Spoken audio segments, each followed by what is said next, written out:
Hey, everybody, this is Maurice. In this segment, we're going to dive in further into the reactions that we bring when things are positive, when things are negative. I'm going to be showing you my example intensity table, showing you how I use it, and hopefully that'll help you apply it yourself and with your team. Great job coming this far. So let's go ahead and get started. Here, let me show you one. This is the one I absolutely love. Instead of the hodgepodge of emotions and behaviors that I showed you earlier, this intensity table lines them up. And it actually gives them a number. It tells me, look, Maurice, these are the emotions that you tend to go to. You're domineering, you're demanding, you're forceful, you're a risk taker, you're adventurous, you're trusting, you're influential, you're pleasant, you're sociable, and you're generous. Yeah, that's me. Yeah, I tend to overdo all those, but yeah, that's me. I like those. That's me. I love the part about being charming and being sociable and being promoting. And now there's one there close to it that's self-promoting. I may not agree with that, but yeah, that hits a little too close to home. But by having a chart like that, I can see, and then I can show it to others. I said, is this me? Is this what you're saying? This is what you're saying? And everybody say, that's you, that's you.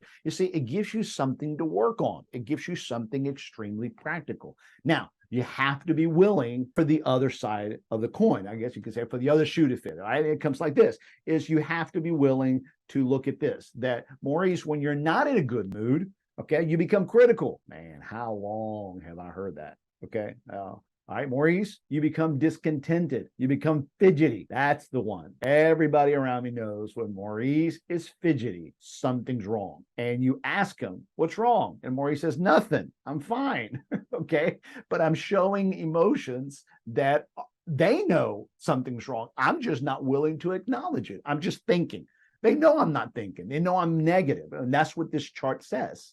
That when Maurice goes to fidgety, it's because he's in a bad mood because she's showing negative emotions. And I'm sitting here going the whole time saying, no, I'm fine. But Maurice, you're fidgety. I'm not fidgety. Again, that's lack of self-awareness. I don't want to recognize that your view of my fidgetiness is negative and that I'm actually right now dealing with some negative thoughts. I'm thinking I become fidgety, and that's the way I show negative emotional behavior. So until we come to terms with the fact that, yeah, that's me. Yeah. Right now, I am fidgety. Well, let me think about it. I don't know what I'm upset about, but yeah, or I can't tell you what I'm about. But you see, self-awareness aligns you with the behaviors and the emotions that you should handle or that you should focus on, because none of us can tackle everything that's on this graph. There's no possible way. Now look at another one. Impetuous. I don't even have an idea what impetuous is. If I did, I forgot. All right. Restless. That's definitely me. All right. Now the next ones are the ones that really hit home. It says that Maurice goes negative with he goes rebellious. Wow, rebellious, man. Okay. He becomes defiant. He becomes obstinate. He becomes tactless. And there's the big one right there. Maurice becomes sarcastic. I can't tell you how many times in my life I'm told that. And it wasn't until around the year 2005 where I had taken already lots of personality tests. And when I took this one and it had an intensity table, wow. And my boss is the one that asked me to take it. He read my results first, then I read them, and I thought he is going to fire me. And so, no, he didn't fire me whatsoever. He asked me about the intensity of Maurice. What do you think? And I told him, I don't agree. And so he brought me through this course, the one that I'm showing you right now, and brought me through a journey of self-awareness. Okay. So having a self-awareness approach with a chart is an absolute better way than to just guess at it. Here's a summarized intensity table with not as many. I like this one a lot, again, because it doesn't have as many. So when I took this one, this is that one we actually use with all of our clients. Now, we also have the more detailed one available to you, so I can get both of these to you. But look at this one. All right. There's my positives: driving, forceful, daring, determined, competitive. Yes, that's me. Woohoo, yeah. I'm persuasive. I like that. I'm inspiring. Woohoo, that's me. I'm enthusiastic. I think you can tell I'm enthusiastic, okay? And I'm sociable. That's pretty good, all right? But then, here it is. All right, Maurice is also outgoing. Well, that's not bad. That's not bad at all, okay? I'm pretty outgoing. Let's see what's next.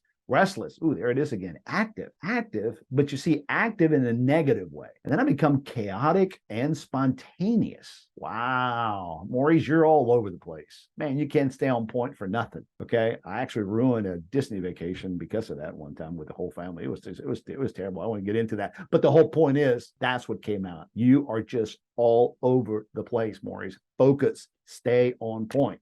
And then the other ones, I'm independent, I'm rebellious, I'm careless, I'm challenging. Okay. So what we need is we need to be able to hone in on the right emotions, preferably with some kind of guide. Take the personality test, okay? Get the right one. In a minute, I'll recommend to you the one we use, okay? And you hone in on 2 or 3 of those at a time. You pace yourselves. Here's the basic rule. You only improve on those things that impact the relationships at the core of yourself. So for example, the core group of relationships that matter, should matter and have the most impact on you. My supervisors, my peers, my team members below me. So my supervisors above me, my peers to my side, and the team members below me. What did they view? What did they perceive of me? Their opinion matters. Okay. Again, that's the whole myth. This whole idea that people's opinions don't matter is not true. People keep their jobs and they grow in their careers because the people around them are supporting them, and the people around them are complimenting them being here. We have to be humble and recognize that. Okay. So again, let's go back to the group. My supervisors, my peers, my team members below me, people to the side of me, my close family members, then my close friends, and don't miss this one, the relationships that impact my spouse and my children. Here's what I mean by that. My spouse has relationships that impact her life. How I interact with them impacts my wife. Okay. So if my spouse is in that core circle, then the relationships that matter to that person should also be maybe not in the core center, but right around the edge. The people that impact my children's lives, their friends, their teachers, okay. Again, those are not necessarily in the core of my circle, but they're certainly on the outside of my inner circle. Why? Because the people that I care about the most impact them. So here's the way it works at work. Okay.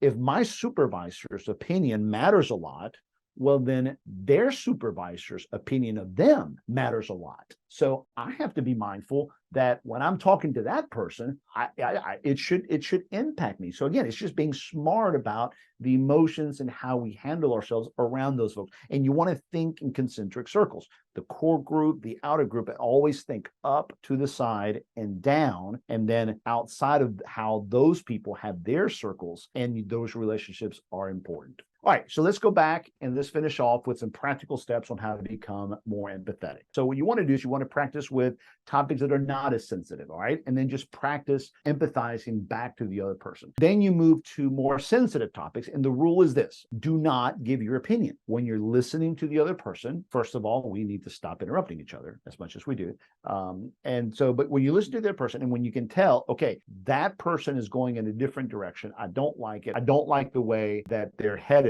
What you have to tell yourself is just tell this to yourself: no opinions, no judgment, no commentary. Now, do not give a staring silence, because see, that's what I tend to do. Okay.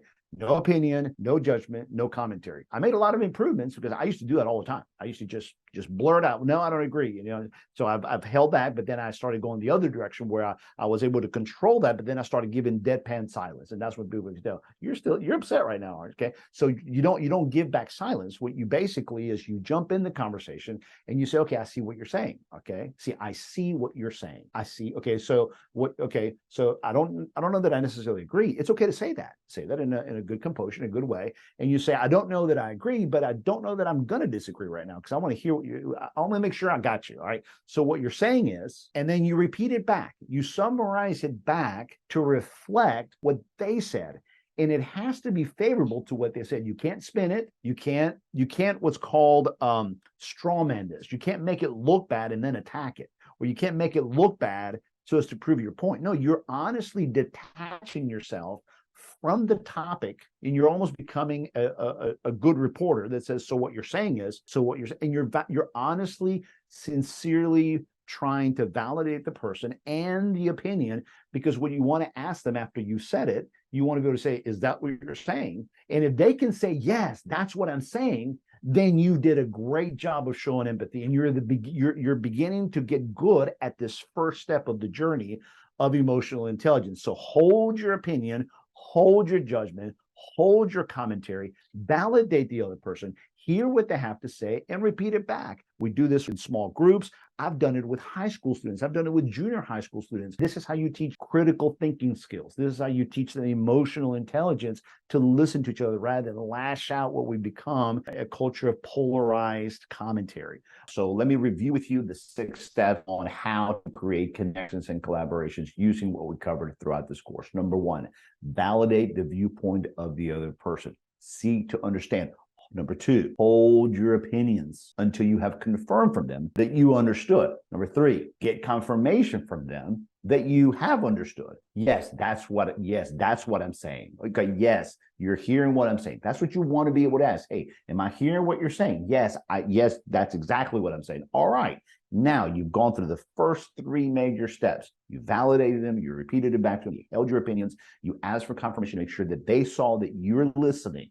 All right, that is an incredible amount of emotional control right there. Then you can go to number 4 and say, all right, so can I express to you my opinion? Can I challenge you? The person says yes. Then go ahead and express your opinion. Be courteous, be firm, but be clear. Then ask the other person, just like you validated them. Okay, now hold on. What did I say? You tell them, yes, that's what I'm saying. All right, now the 2 of you are listening to each other. You've recognized that you're listening to each other. Then you can go to number 6 and debate it, disagree. And now it's a little more open discussion. Why? Because you confirm to each other that you've respected, you've held your emotional control, you've held your opinions to the right time. You're respecting each other. You're viewing each other's relationship as important. You're validating. And now it's time to figure out how we're going to fix this. We've got to come up with a win-win solution, or we have to agree to disagree and perhaps go to our supervisor and say, hey, look, we've been talking, but hey, what's the difference if you go to the steps, because there's emotional control discussion about very sensitive things. All right. If you want to take the survey, which shows you where you likely land on those mood behaviors and the intensity chart and the emotional chart, go to my website, mydiscsurvey.com, mydiscsurvey.com, and take the survey. It's only $15. It'll send it to you automatically. I'll get a copy of it. I'll look at your results, and then I'll give you a holler, and I can do a free interpretation session to show you what it means and to apply it to you so you can begin applying this right away. So don't delay. So remember, no opinion, no judgment. Repeat what they said and get a yes, that's what I mean. And then you can validate you guys are listening to each other. All right, until next time, thank you for joining me. This is Maurice.